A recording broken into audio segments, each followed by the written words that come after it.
Hello, नमस्कार, आदाब, सत श्री अकाल और अस्सलाम वालेकुम। मैं हूं मोहम्मद अहमद काज़मी, लेकर आया हूं आपका पसंदीदा कार्यक्रम नज़र दुनिया पर। यूक्रेन जंग शुरू होने के बाद दुनिया में ताकत का मरकज़ वेस्ट से ईस्ट यानी मगरिब से मशरिक़ की तरफ खिसक रहा है। ये बात दुनिया की राजधानियों में होने वाले वाक़यात और एक्सपर्ट्स की राय की बुनियाद पर कही जा रही है। इस तब्दीली के साथ अमेरिका और उसके दोस्त मुल्कों के जरिए शुरू कराई गई जंगों को ख़त्म कराने की कोशिशें भी तेज़ हो गई हैं। इस हफ्ते दो बड़े ऐसे वाक़यात हुए हैं। सऊदी अरब के जरिए मार्च 2015 में शुरू की गई यमन जंग को ख़त्म कराने के लिए ओमान का एक डेलीगेशन सना में था, जिसके फौरन बाद ईरान के फॉरेन मिनिस्टर ओमान पहुंचे। तुर्की और सीरिया के डिफेंस मिनिस्टर्स और नेशनल सिक्योरिटी सलाहकारों की 11 साल के बाद अब मॉस्को में मुलाकात हुई है। हालात बेहतरी की तरफ इशारा कर रहे हैं। आखिर तक जरूर देखें। अगर आपने अभी तक media star world YouTube channel subscribe नहीं किया है तो सब्सक्राइब कर लें और घंटी दबाना ना भूलें। और अगर फेसबुक पर देख रहे हैं तो पेज को लाइक करें ताकि हमारी हर नई वीडियो की खबर आपको सही वक्त पर मिल सके। आज बड़ी खबर रूस की राजधानी मॉस्को से है, जहां तुर्की, सीरिया और रूस के डिफेंस मिनिस्टर्स और नेशनल सिक्योरिटी सलाहकारों की अचानक मीटिंग हुई है। एसोसिएटेड प्रेस ने अंकारा से बताया है कि तुर्की, सीरिया और रूस के डिफेंस मिनिस्टर्स की मुलाकात का पहले से ऐलान नहीं किया गया था। कल इस मुलाकात के बारे में तुर्की और रूस की डिफेंस मिनिस्ट्रीज ने ऐलान किया है। 11 साल पहले 2011 में सीरियाई जंग की शुरुआत के बाद से ये तुर्की और सीरिया के बीच पहली मिनिस्टर लेवल की मुलाकात है। अंकारा में डिफेंस मिनिस्ट्री ने बताया है कि तुर्की, सीरिया और रूसी खुफिया सरबराहों यानी नेशनल सिक्योरिटी सलाहकारों ने भी मॉस्को में होने वाली बातचीत में हिस्सा लिया है, जो कि पॉजिटिव माहौल में हुई है। बातचीत के दौरान सीरिया क्राइसिस, रेफ्यूजी प्रॉब्लम और सीरियाई इलाके में मौजूद टेररिस्ट ग्रुप्स के खिलाफ मिलकर कार्रवाई की कोशिशों पर बातचीत में फोकस रहा। कहा गया है कि तीनों मुल्कों के बीच मुलाकातें जारी रहेंगी। रूस लंबी मुद्दत से तुर्की और उसके नज़दीकी समझी जाने वाली सीरियाई सरकार के बीच सुलह के लिए दबाव बनाता रहा है। एसोसिएटेड प्रेस का कहना है कि तुर्की ने सीरियाई प्रेसिडेंट बशार अल असद को हुकूमत से अलग करने की कोशिश कर रहे मुखालिफों को सपोर्ट किया है, जबकि सीरिया ने अपने नॉर्थ के हिस्से पर तुर्की के कब्जे की मजम्मत की है। तुर्की का कहना है कि उसने कुर्द टेररिस्ट ग्रुप्स को अपने बॉर्डर से दूर रखने के लिए 2016 से शुरू की गई फौजी कार्रवाई के नतीजे में सीरिया के इलाके को जब्त किया हुआ है। रूस की डिफेंस मिनिस्ट्री ने कंफर्म किया है कि तीनों मिनिस्टर्स ने सीरिया क्राइसिस, रेफ्यूजी मामले और टेररिस्ट ग्रुप्स से निपटने के तरीकों पर बातचीत की है। रूस की तरफ से जारी बयान में कहा गया है कि तीनों मुल्कों ने सीरिया और पूरे इलाके में बातचीत के कंस्ट्रक्टिव नेचर और हालात को और स्टेबल करने के मकसद से बातचीत जारी रखने की ज़रूरत पर जोर दिया है। रूस ने कोई और डिटेल नहीं बताई।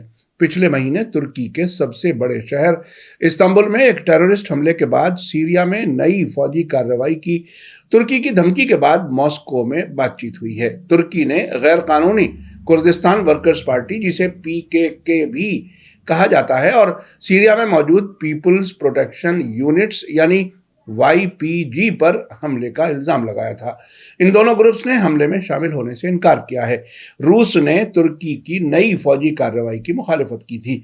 तुर्की और सीरिया के बीच सुलह की कोशिश ऐसे वक्त में हो रही है जबकि रजब तैयब अर्दगान को आइंदा जून में प्रेसिडेंशियल और पार्लियामेंट्री इलेक्शन का सामना है। अर्दगान पर सीरियाई रेफ्यूजीज को वापस भेजने के लिए मुल्क के अंदर काफी दबाव है। तुर्की में फाइनेंशियल क्राइसिस की वजह से रेफ्यूजीज के खिलाफ अवामी जज्बात भड़के हुए हैं। इस महीने के शुरुआत में अर्दगान ने कहा था कि उन्होंने रूसी प्रेसिडेंट व्लादिमीर पुतिन को रूसी, सीरियाई और तुर्की के मिनिस्टर्स के बीच मुलाकातों की तजवीज़ रखी है, जिसके नतीजे में तीनों मुल्कों के सरबराहों की मुलाकात हो सकेगी। दूसरी तरफ यमन जंग को ख़त्म करने की कोशिशें भी तेज़ हो गई हैं। हाल ही में ओमान का एक डेलीगेशन सऊदी अरब का अमन का पैगाम लेकर यमन की राजधानी सना पहुंचा था, जिसके बाद ईरान के फॉरेन मिनिस्टर मस्कत पहुंचे।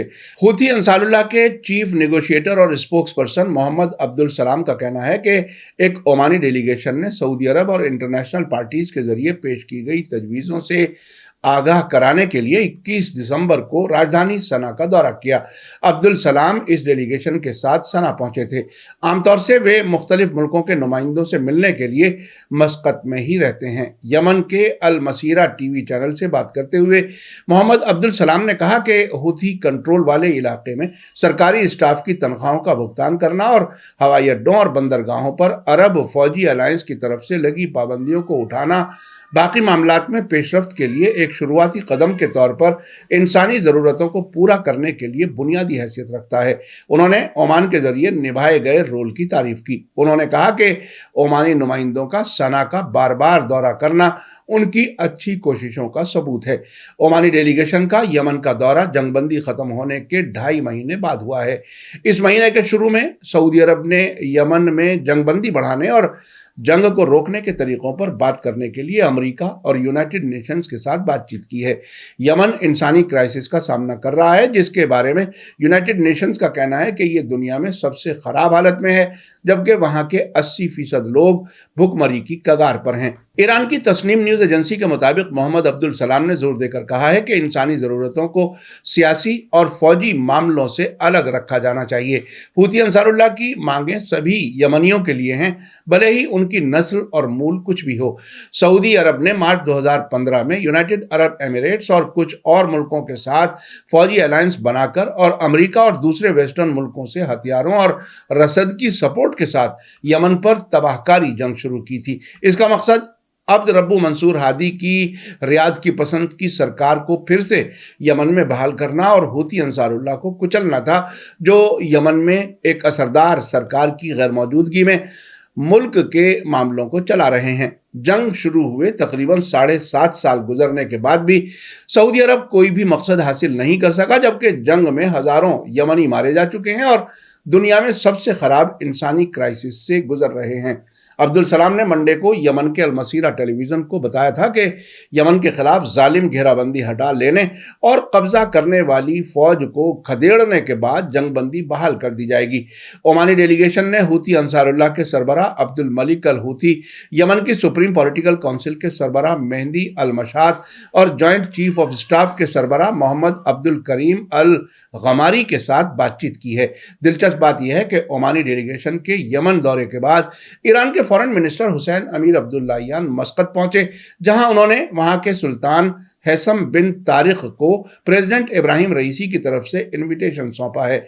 ईरानी फॉरेन मिनिस्ट्री से जारी बयान के मुताबिक अमीर अब्दुल्लाहियान और उनके ओमानी काउंटरपार्ट सैयद बदरुल बुसैदी ने आपसी फायदे के दो तरफा इलाकाई और इंटरनेशनल मामलों पर मस्कत में हुई मुलाकात के दौरान बातचीत की है। इसके अलावा मस्कत में ईरान की एम्बेसी में अमीर अब्दुल्लाहियान ने हूथी अंसारुल्लाह के चीफ नेगोशिएटर और स्पोक्स पर्सन मोहम्मद अब्दुल सलाम से मुलाकात के बाद सऊदी फौजी अलायंस से यमन की नाकाबंदी हटाने की अपील की है। उन्होंने मुलाकात के दौरान अपने हकूक का दावा करने में यमनी लोगों की मजबूती की तारीफ की और ईरान की सपोर्ट को दोहराया। अब्दुल्लाहियान ने यमनी ग्रुप्स के बीच सियासी बातचीत को मुल्क का अंदरूनी मामला बताया। इस सब के बीच इजराइल के outgoing defence minister Benny Gantz ने ईरान के न्यूक्लियर कारखानों पर फौजी हमलों की तैयारी में सुधार करने का दावा किया है। अमेरिका की ब्लूमबर्ग न्यूज की रिपोर्ट के मुताबिक बेनी गैंट्स ने एयरफोर्स की ग्रेजुएशन सेरेमनी में बोलते हुए कहा कि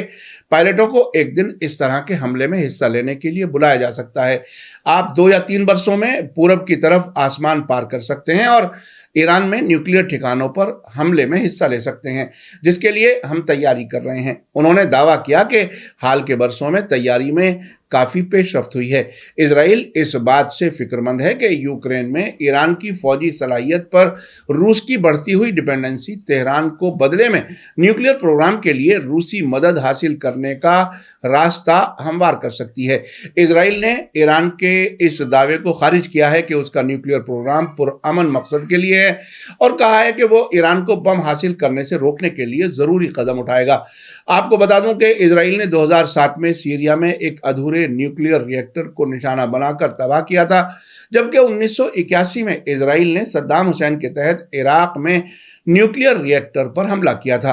آپ نے دیکھا کہ یوکرین جنگ کے بعد دنیا کے حالات کس تیزی سے بدل رہے ہیں۔ اگر امریکہ، ترکی اور سعودی عرب کی مدد سے شروع ہوئی سیریا جنگ ختم ہو جائے اور ترکی اور سیریا کے تعلقات معمول پر آ جائیں اور یمن میں سعودی عرب جنگ سے اپنے ہاتھ پیچھے کھینچ لے تو اس علاقے میں حالات کافی حد تک بہتر ہو سکتے ہیں۔ لیکن اس کے بیچ اسرائیل کی طرف سے ایران کے خلاف دھمکی دہرایا جانا علاقے کے حالات کو لگاتار گرم رکھنے کی اسٹریٹجی کا حصہ ہو سکتا ہے۔ لیکن اگر سیریا اور یمن میں حالات بہتری کی طرف بڑھتے ہیں تو اس کا ضرور فائدہ ہوگا۔ میڈیا اسٹار ورلڈ لگاتار نظر رکھے ہوئے ہے۔ اسی کے ساتھ مجھے دیجیے اجازت۔ آج کا ایپیسوڈ کیسا لگا کمنٹس میں ضرور لکھیں۔ تھینک یو، دھنیواد، شکریہ۔ جے بھارت، جے ہند۔ میڈیا اسٹار ورلڈ کے اور ویڈیو دیکھنے کے لیے ہمارے چینل کو سبسکرائب کریں اور سیدھے نوٹیفیکیشن پانے کے لیے بیل آئیکن دبائیں۔ اور اگر ہماری خبر سچی اور اچھی لگے تو اپنے واٹس ایپ، انسٹاگرام، فیس بک اور ٹویٹر اکاؤنٹ پر ضرور شیئر کریں۔